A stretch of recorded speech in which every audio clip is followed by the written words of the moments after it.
Welcome to my YouTube channel. चलिए विद्यार्थी पढ़ाई अपना शुरू करते हैं। पत्रकारिता की पढ़ाई चल रहा है ना, ठीक है। ओके, हम लोगों ने पढ़ाई कर लिया था, कहाँ तक किया थे? यहाँ तक हम लोगों ने पढ़ लिया था। आप लोग यूट्यूब को चैनल को सब्सक्राइब करना है, आपका काम है। और वीडियो को लाइक करें, शेयर करें और आप लोग पढ़ते रहिए। जितना पढ़ेंगे उतने अच्छा नंबर आएगा, मैं बस यही मानता हूँ। इसीलिए मैं पढ़ते रहता हूँ, क्योंकि मान लीजिए एग्जामिनेशन में जब जाएंगे तो जो जितना पढ़ेगा वही अच्छा नंबर लेकर आएगा। तो पत्रकारिता की क्लासेस चल रही है, चलिए शुरू करते हैं, आगे पढ़ते हैं। लेकिन ऐसे अन्य तरीके भी हैं जिनमें हम शोर की अवधारणा कर सकते हैं। शब्दार्थ शोर सिमेंटिक तब भी हो सकता है जब संदेश का ट्रांसमिशन सटीक और कुशल है, लेकिन इच्छित अर्थ संचारित करने में असमर्थ है। जैसे कि यदि कोई कम्युनिकेटर बहुत ही स्पष्ट रूप से कुछ कहता है, लेकिन इस संदेश को गलत तरीके से पढ़ा या समझा जाता है। शैनन और वीवर ने यह तर्क दिया कि संचार के इस सुझाए गए मॉडल में समस्याओं के 3 स्तर हो सकते हैं। टेक्निकल समस्या, जहां चैनल या डिकोडिंग में कोई समस्या है, यह संदेश की सटीकता को प्रभावित करेगा। उदाहरण के लिए, यदि पुस्तक के पन्ने फटे हुए हैं तो यह स्याही स्पष्ट है तो आप समझ नहीं सकते कि क्या लिखा गया है। शब्दार्थ सिमेंटिक समस्या, जहां रिसीवर द्वारा समझे गए अर्थ में विसंगति है। उदाहरण के लिए, यदि आप अंग्रेजी नहीं समझते हैं तो इस पाठ को पढ़ना और समझना असंभव होगा। प्रभावशीलता इफेक्टिविटी की समस्या, जहां संदेश प्राप्त होने का सवाल है, समझा जा रहा है लेकिन अभी भी प्रभावी नहीं है। कई सामाजिक संदेश काम करने में विफल रहते हैं क्योंकि वे लोगों के व्यवहार में इच्छित परिवर्तन नहीं लाते। उदाहरण के लिए, यदि आप इस पाठ को उबाऊ पाते हैं तो आप कुछ भी नहीं सीख सकते जो इस पुस्तक में इच्छित परिणाम है। इसके बाद है ओसगुड और श्रेम के संचार मॉडल। चार्ल्स ई ओसगुड 1954 ने एक मॉडल विकसित किया जिसमें प्रेषक, कम्युनिकेटर और रिसीवर संचार की प्रक्रिया में एक दूसरे के साथ एक गतिशील संबंध में प्रवेश करते हैं।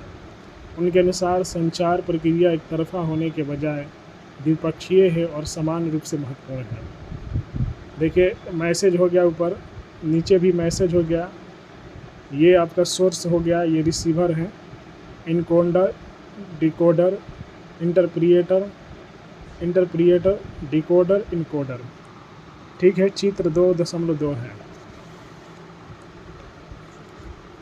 आगे पढ़ाई करते हैं।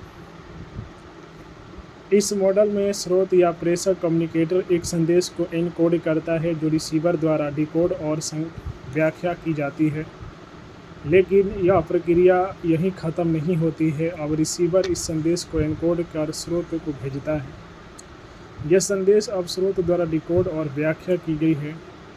इस मॉडल की ताकत यह है कि यह संचार को कहीं अधिक गतिशील और इंटरैक्टिव प्रक्रिया के रूप में देखता है, जिसमें स्रोत, कम्युनिकेटर और रिसीवर दोनों एक दूसरे के साथ संचार प्रक्रिया में भाग लेते हैं।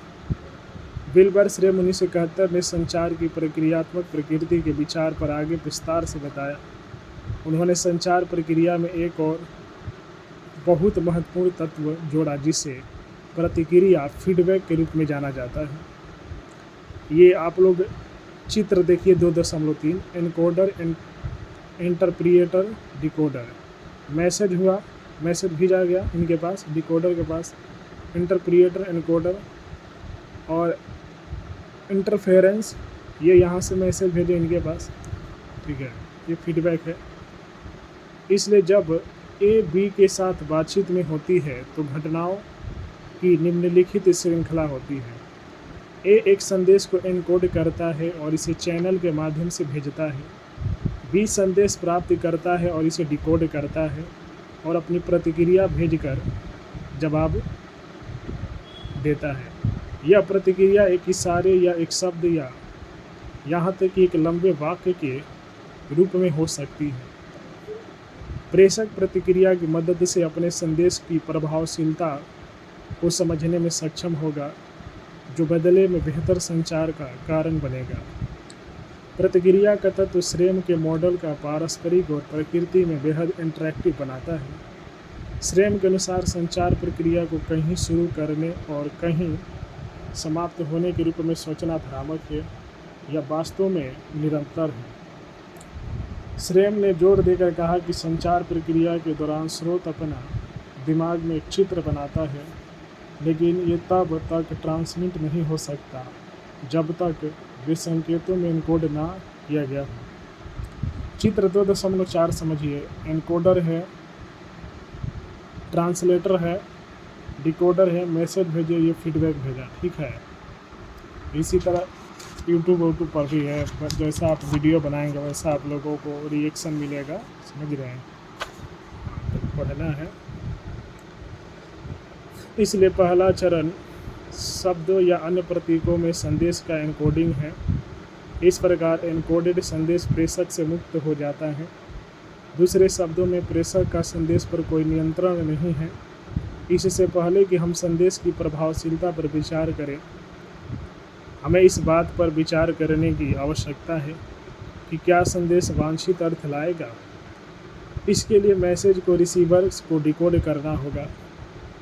विल्बर श्रेम के अनुसार महत्वपूर्ण यह है कि रिसीवर और कम्युनिकेटर प्रेषक को एक दूसरे के साथ धुन में होना चाहिए।